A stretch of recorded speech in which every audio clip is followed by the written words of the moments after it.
ابو آج چکن چھولے اور تلوں والا کلچا کھانے کو جی چاہ رہا ہے۔ ابا جی نے سالوں کے بعد فرمائش کی۔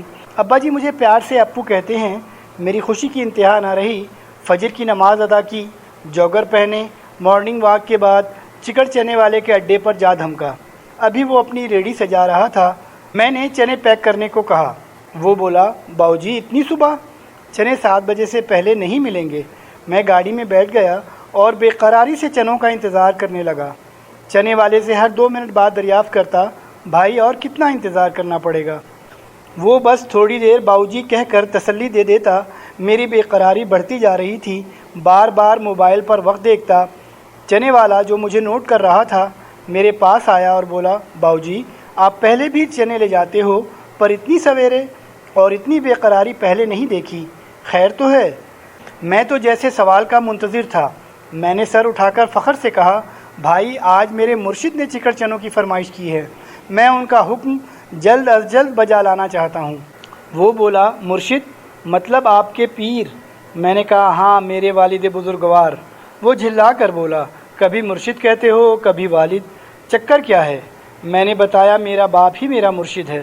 وہ بولا، اچھا تو آپ کے والد کی گدی ہے؟ میں نے کہا، نہیں بھائی، میں اپنے والد اور والدہ کو سب سے بڑا پیر مانتا ہوں۔ ان کے ہوتے مجھے آج تک کسی مرشد کی ضرورت نہیں پڑی۔ ویسے بھی قرآن کریم میں اللہ فرماتا ہے کہ تمہارے والدین تمہارے سب سے بڑے محسن ہیں۔ چنے والے کے چہرے سے صاف عیاں تھا کہ وہ میری باتوں سے مطمئن نہیں ہے۔ بولا، وہ تو ٹھیک ہے پر مرشد مرشد ہوتا ہے اور ماں باپ ماں باپ۔ میرے مرشد نور محل ٹنڈو مستی خان میں رہتے ہیں۔ وہ فرماتے ہیں کہ بنا مرشد راہ نہیں ملتی۔ میں نے کہا، بالکل درست کہتے ہیں تمہارے مرشد۔ دیکھو مرشد رشد سے ہے۔ مرشد مطلب راستہ دکھانے والا، اور ماں باپ سے اچھا راستہ کون دکھا سکتا ہے؟ وہ لاجواب ہو گیا۔ شاید اس کے اندر حق اور باطل کی جنگ جاری تھی۔ پھر کچھ توقف کے بعد بولا، باؤ جی اگر کسی کا باپ شرابی ہو، زانی ہو یا رشوت لیتا ہو تو کیا اس کی اطاعت اور تکریم کرنی چاہیے؟ میں نے کہا، ہاں یہ اس کا عمل ہے جس کے لیے وہ اللہ کو جواب دہ ہے، پر بچے پر فرض ہے کہ وہ باپ کے ہر حکم کے آگے سر جھکائے۔ انکار کی صرف ایک صورت ہے کہ باپ شرک کرنے کو کہے۔ چنے والا حیران رہ گیا۔ بولا، میرا باپ گاؤں میں بھٹی کی بنی کچی شراب پیتا ہے، گالی گلوچ کرتا ہے، تو کیا مجھ پر اس کی فرما برداری فرض ہے؟ میں نے کہا، ہاں بالکل فرض اولین ہے۔ کچھ دیر خاموش رہنے کے بعد بولا، باؤ جی آپ اپنے مرشد کے لیے چنے لے جانے کو اتنے بے قرار کیوں ہو؟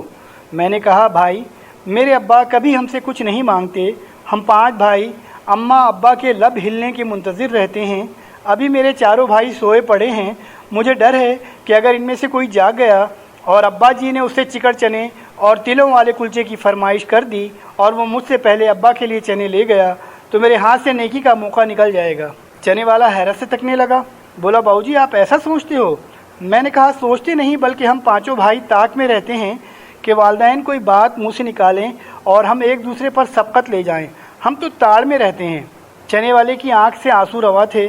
اسی اثنا میں ایک رکشہ آ کر رکا۔ چنے والے نے رکشے میں سے ایک بڑا پتیلا چوبی پائے میں انڈیلا اور مجھے چنے پیک کر کے دیے۔ میں پیسے ادا کر کے گاڑی کی طرف لپکا۔ چنے والا میرے پیچھے بھاگا، قریب آ کر پوچھا، باؤ جی اے بھی باپ کو مرشد کیسے مان لوں؟ میں نے کہا، نہ مانو مرشد پر اس کی فرما برداری تو کرو۔ میں اس کے مسئلہ جان چکا تھا۔ میں نے کہا، سوچو بھائی، اگر اللہ کو عیبی اور نیک والدین میں فرق کرنا ہوتا تو وہ دونوں اقسام کے والدین کے لیے الگ الگ احکامات جاری کرتا۔ جب اللہ والدین کو ایک نظر سے دیکھتا ہے اور ایک ہی طرح کے حقوق بیان کرتا ہے تو تم تفریق کرنے والے کون ہو؟ اس نے سوال کیا، اگر میں اپنے ابا سے معافی مانگوں تو کیا وہ مجھے معاف کر دیں گے؟ میں نے کہا، بھائی اللہ کے بعد والدین ہی ہوتے ہیں جو ہمیں معاف بھی کرتے ہیں اور ہماری پردہ پوشی بھی کرتے ہیں۔ تمہارے زندہ پیر میسر ہیں، جاؤ جا کر اپنی عاقبت سنوار لو، اس سے پہلے کہ وقت ہاتھ سے نکل جائے۔ چنے والے نے اپنے ہیلپر کو ریڑھی پر کھڑا کیا اور اپنے پیر کو منانے احمد پور چلا گیا۔ جاتے ہوئے زارو قطار رو رہا تھا اور مجھے کہہ کر گیا، باؤ جی دعا کرنا میرے پہنچنے تک میرا بوڑھا سلامت رہے۔ میں وہاں سے نکلا۔ راستے میں ایک تمر سے مرشد کے حکم کے مطابق 2 تلوں والے سرخ کلچے لگوائے، تیزی سے گاڑی بھگاتا ہوا گھر پہنچا۔ میری بیوی نے جلدی سے ابا کو انسولین لگائی اور چکن چنوں کے ساتھ کلچے دے دیے۔ ابا مزے سے چنے کھا رہے تھے اور ہر لقمے پر دعا دے رہے تھے، ابو اللہ تیری مشک بھری رکھے۔ میں اور میری بیوی دل ہی دل میں آمین کہہ رہے تھے۔ مرشد کو چنے کھلانے اور دعائیں سمیٹنے کے بعد جب میں نے اپنی بیوی سے اپنے حصے کے چنے مانگے تو پتہ چلا کہ میرے حصے کے چنے میرے بچے کھا کر اسکول چلے گئے ہیں۔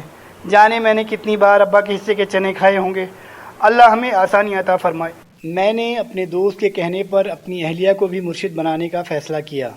اس کا مطلب اس کی بیعت کرنا نہیں تھا اور نہ ہی اسے گھر کا منتظم بنانا، بلکہ اس معنی میں مرشد کہ میں اس سے اپنی اصلاح میں اپنی رہنمائی لے سکوں۔ ایک دن جب کہ میں اہلیہ کے ساتھ ایک خوشگوار موڈ میں گھر میں موجود تھا تو میں نے کہا، آپ مجھے دنیا میں سب سے زیادہ جانتی ہوں گی، مجھے بتائیں کہ مجھ میں کیا خامی ہے، اور تنقید برائے تنقید نہ ہو کہ مجھے یہ نہیں ملا یا گھر میں یہ نہیں ہے، بلکہ ایسی بات کہو جو میری اصلاح میں اہم کردار ادا کر سکے۔ اہلیہ نے کہا، آپ متکبر ہیں۔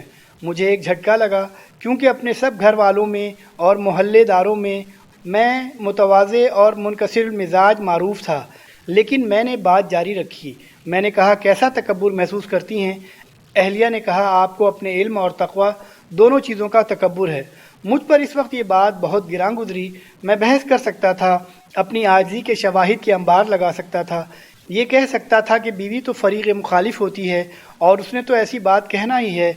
کہاں میاں بیوی میں اختلافات نہیں ہوتے، لڑائی جھگڑے نہیں ہوئے، تم کن چکروں میں پڑ گئے ہو؟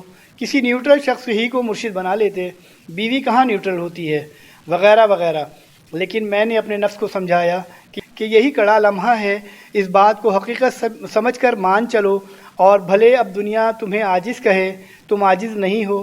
جب کافی کشمکش کے بعد نفس نے اس عیب کو مان لیا تو اب اس کی اصلاح کی کوشش کی، اور میں یہ دعویٰ نہیں کرتا کہ میں نے اصلاح کر لی ہے یا میرا تزکیہ ہو گیا ہے، لیکن اس تسلیم پر مجھے جو اللہ نے انعامات دیے ان میں سے چند ایک ضرور شیئر کرنا چاہوں گا۔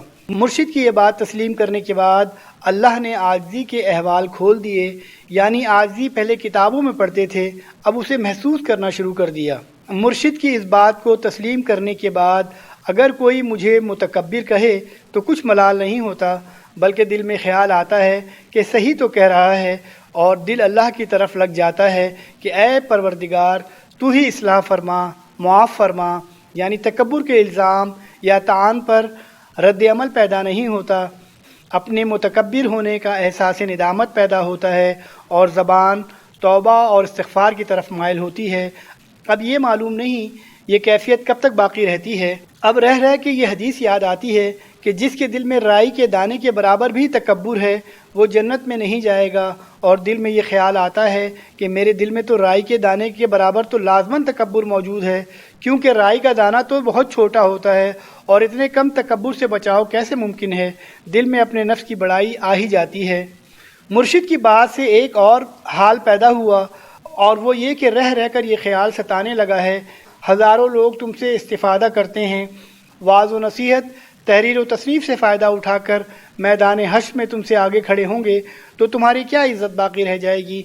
اس کا مقصد ہرگز یہ نہیں کہ میرے مرشد نے میری اصلاح کر دی ہے، اس کا اصل مقصد یہ ہے کہ میرے مرشد نے میرے اصلاح میں کس قدر کردار ادا کیا۔ آپ بھی اپنے مرشد سے اصلاح کر لیں۔ جزاک اللہ خیر۔